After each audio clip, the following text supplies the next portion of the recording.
nudge them into that direction where perhaps there might be an understanding between the political parties that is focused on reforms and making sure that Zimbabwe has the institutions that are relevant in terms of being able to achieve the products that Zimbabwe is looking for, which is political stability and economic recovery. Now, my challenge is that the external parties sometimes they get overexcited. I think there was a lot of overexcitement after the coup when people thought that this regime could do better than Mugabe. I don't think the analysis had been done properly. The only country I think that remained more skeptical was the US.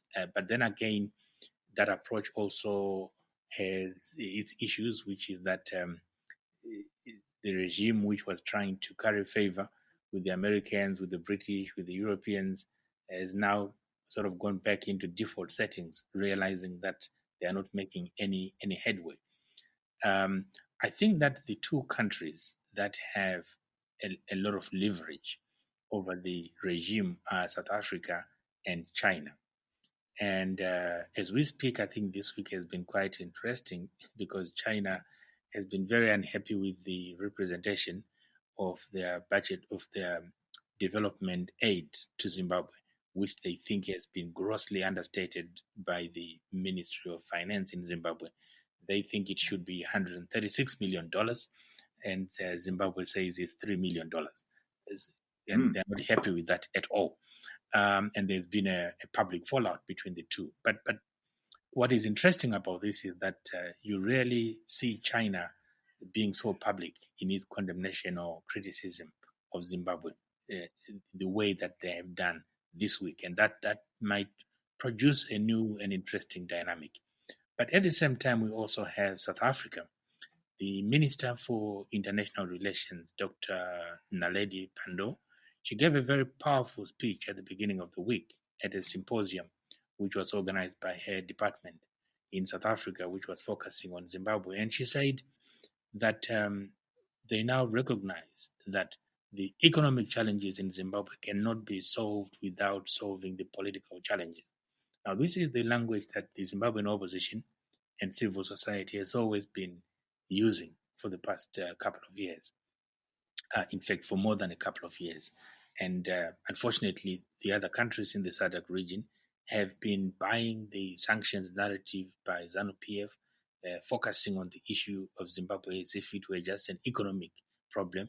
But the fact that they are now talking about this is a senior member of the top diplomat in South Africa making a statement which is really focusing on the issue of political reforms. And it is also saying that even though they are the South African government, they cannot be seen to be talking to the Zimbabwean government only, which is a suggestion that if you want us to help you, then you need to bring the opposition on board in order for there to be some kind of negotiation. So it looks to me like they are nudging ZANU-PF towards some form of dialogue to sort of come down from their high pedestal.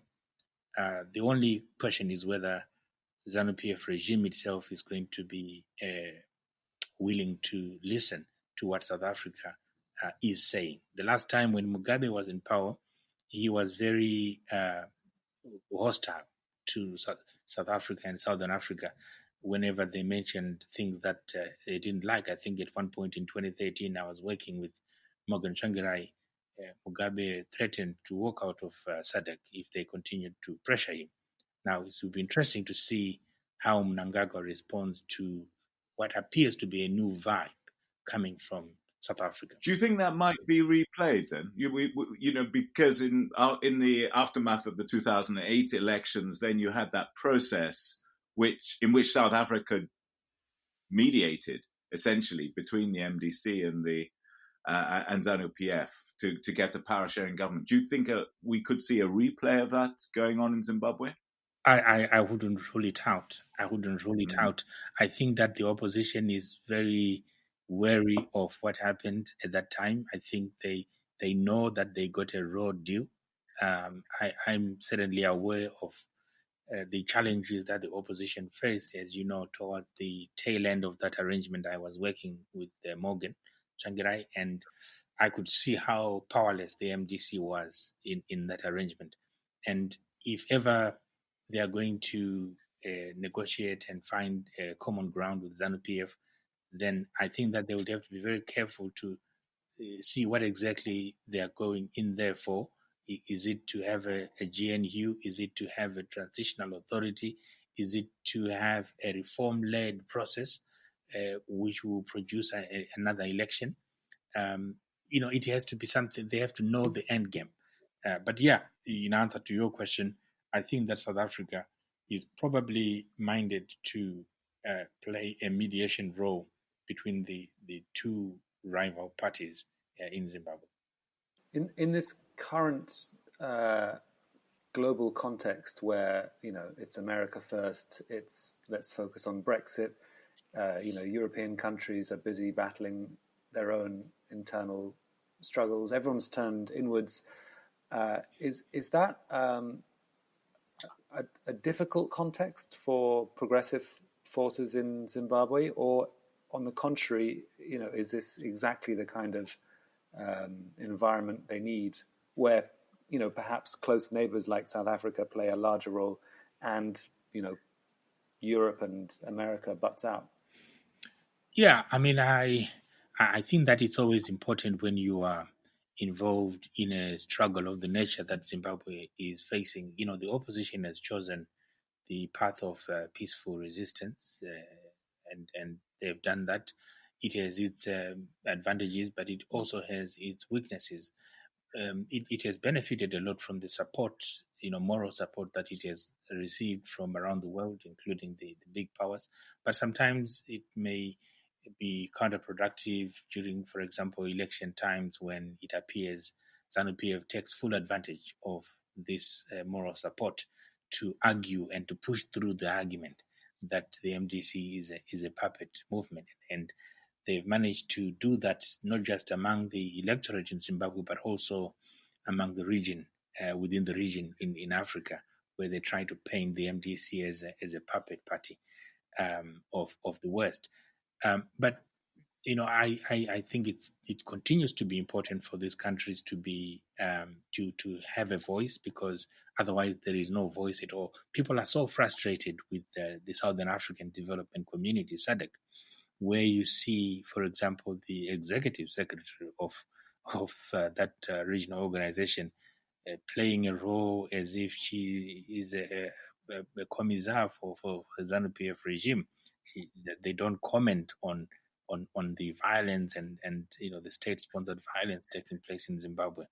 They focus exclusively on the sanctions narrative, and people are engaging them on social media, trying to explain to them that things in Zimbabwe are not as simple as presented by the government.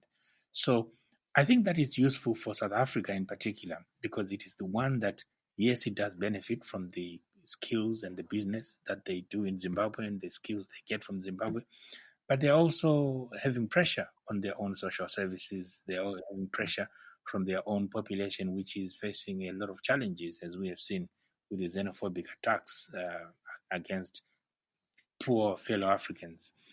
So it has an interest in making sure that the Zimbabwean crisis cannot continue.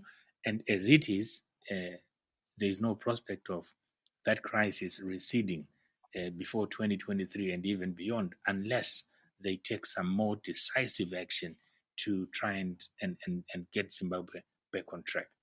On the leadership of the MDC, is Nelson Chamisa the man to pull together these, the disparate professions who are so upset and angry, bring together the churches, bring together the unions, bring together all the civil society groups who want to see things change with the political opposition? Is Chamisa the guy who can do that? I think he certainly has a lot of potential to do that.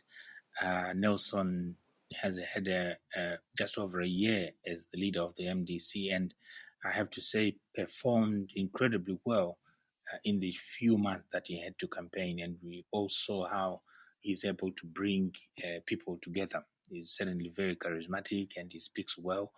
However, I think that what is important is to continue for him to build those alliances, not just with the old friends in the MDC who may have left, but also with other political leaders who have emerged in the last couple of years, people like Ngosana Moyo, people like Manyika, people who are very committed. These are professionals with a broader worldview. They would certainly help to bolster his team.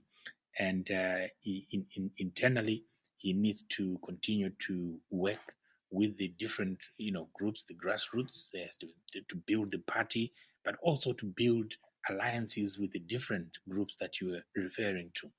My view is that people are getting frustrated with the fact that ZANU-PF continues to use the same tactics over and over again, and the MDC seems to continue to suffer the same fate. People are saying we need to find new ways, we need to find new tactics, we need to find new strategies to respond to this, because we can't continue to do the same things and cry. So I think that for Nelson, the biggest challenge is for him to really, take a step back and understand what Zimbabwe is going through, and then come up with a grand strategy of how to bring all this goodwill, all this, all these groups together, so that he is not a leader just for the MDC, but a leader of the nation at large.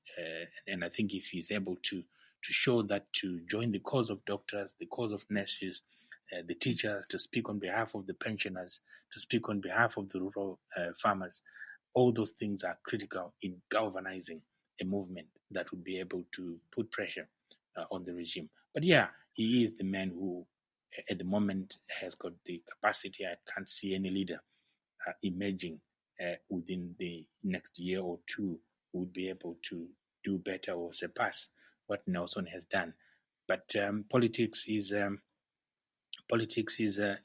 hectic process. He needs to seize the moment, to seize the opportunities, because if he doesn't, then there is always a danger of a new voice or new ideas coming through. You don't want to be swept away by the movement. You want to be leading the movement. Politics is certainly a full contact sport in Zimbabwe, as we've seen this week. Thanks so much for talking to us today, Alex. Most welcome. That's all for this week. If you enjoyed it, please do rate and review us wherever you get your podcasts.